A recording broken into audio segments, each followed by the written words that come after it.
Perfect. Good morning. Hello, everyone, and welcome to the PT on Ice Daily Show. My name is Christina Prevett. I am one of our lead faculty and the division lead for our MMOA division, Modern Management of the Older Adult. I had somebody ask me what does that acronym stand for, and I realized that oftentimes we just say MMOA and we don't say that it's our geriatric older adult division. So, hello, everyone. Good morning. And today, I want to talk about the emotions of exercising, not the emotions after, the emotions during, and how that is going to influence our older adults, especially those that have a very strong negative reaction to exercising. We all know, and I'm preaching to the converted, right? That when we are exercising, there is, especially when it's of high intensity, which is where a lot of our evidence is, we talk about it a lot in MMOA and as a company within ICE around intensity and effort being the parameter that matters the most in our therapeutic exercise. And with intensity comes discomfort, right? We have all of these sayings and these mantras to embrace the suck. We love that feeling after you're in the midst of a workout and mentally you're like, oh my gosh, I'm going to die. And then you don't die. And afterwards, you're feeling really strong and great. And there's this rebound, right? So when we're thinking about particularly high intensity exercise or longer durations, high effort exercise, there's this emotional mapping that happens where we feel pretty good going into it. We get the suck in the middle, and then we get this hyper boost out of it where if you've ever had like that high after exercising, whether it's you lifted something and you feel really strong, if you have the runner's high, which I'm just starting to recognize that feeling of emotional amplitude after an exercise session, it kind of fuels it, right? And you get this high and you chase that and you know how good it feels to exercise. And therefore, you kind of embrace the suck or the down negative in order to get that return. And some of this conversation around the emotions during exercise came up because of two parts in our research that I think is super interesting. And then I'm going to kind of link it to our older adults. One is that exercise is becoming the most consistent antidepressant that we can have within our patient population, right? We are starting to see that there is a very, very strong link between those who are physically active. I apologize if you hear the dogs in the background. My kid's just getting home, and an anti-inflammatory. And what we see with mental health disorders is that our pharmaceuticals are there's a latency effect to our pharmaceuticals. And with that, it means that we oftentimes have to wait for our medications to take effect. And exercise has this immediate result, right? So because there's an immediate effect to exercise, the question is, why is not everybody doing it? Right. And so this question of there's this immediate return on an investment for exercise.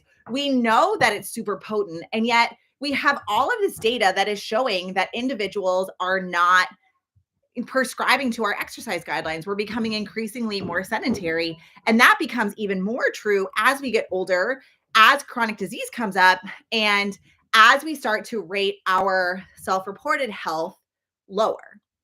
And so one of the things that has come up in the literature is this effective response to exercise, where individuals are thinking that maybe that negative impact or result of exercise is potent enough for some individuals to not want to engage in exercise at all. And if you have worked, and I'm kind of targeting this to our older adults, but by no means is this older adult only, but I have had plenty of clients who have said to me, like, Christina, I hate exercising. I really don't like sweating. Ew. Like, they get this like emotional, visceral reaction to exercising, and it becomes a huge barrier to our interventions, right? So they do not want to engage in high intensity. They don't like sweating. They don't own any workout clothes. They have a perceived belief that they don't have to do any high intensity exercise, or that it's not going to fit the narrative of what their aging experience is like. And it's very multifactorial, but we always try and lean in to what those barriers are.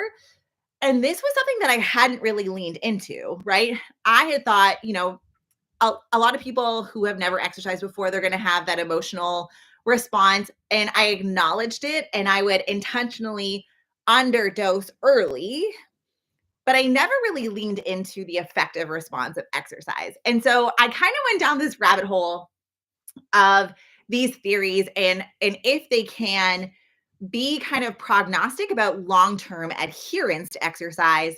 And here's kind of what we figured out.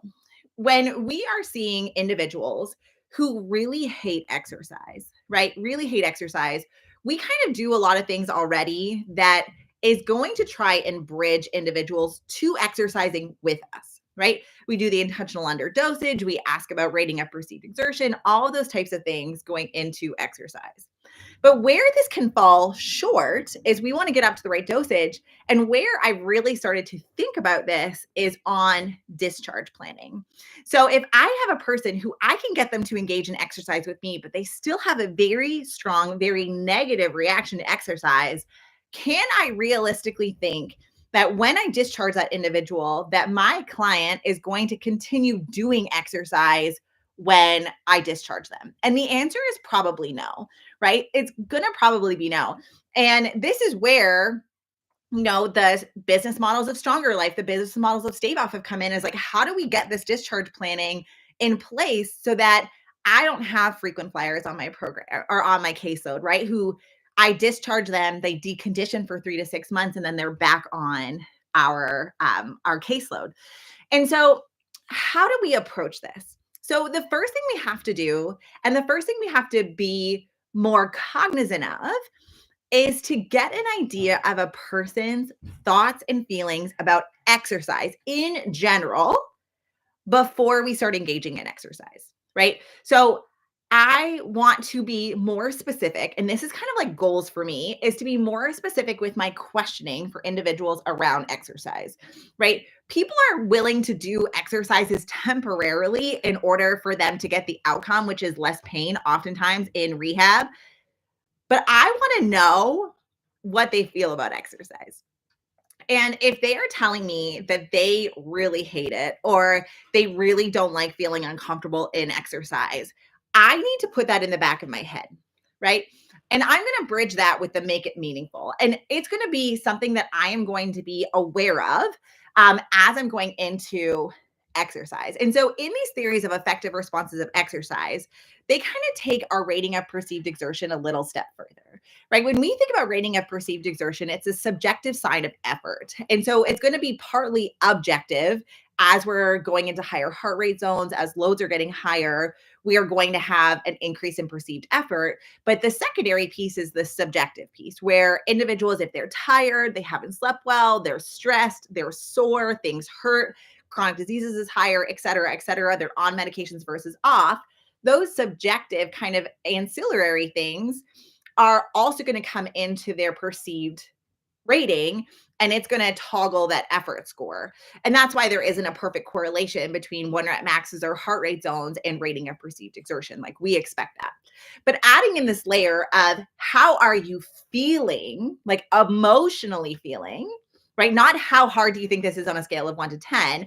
How emotionally are you feeling in this workout is the additional layer. So if somebody comes up to me and says, Christina, I hate exercise, which is like, I always makes me sad when I have those clients who come in, but of course you're going to have them. Like, I don't like exercise, like, get off that bandwagon, like, don't want to do it. No. Then I'm going to ask, like, kind of what are your feelings around exercise while you're doing it? And then I'm going to acknowledge that when we are doing active interventions, because even if people don't like doing exercise, I'm going to try and get some movement into their sessions, whether they comply with home exercise or not, right? We're going to start going there.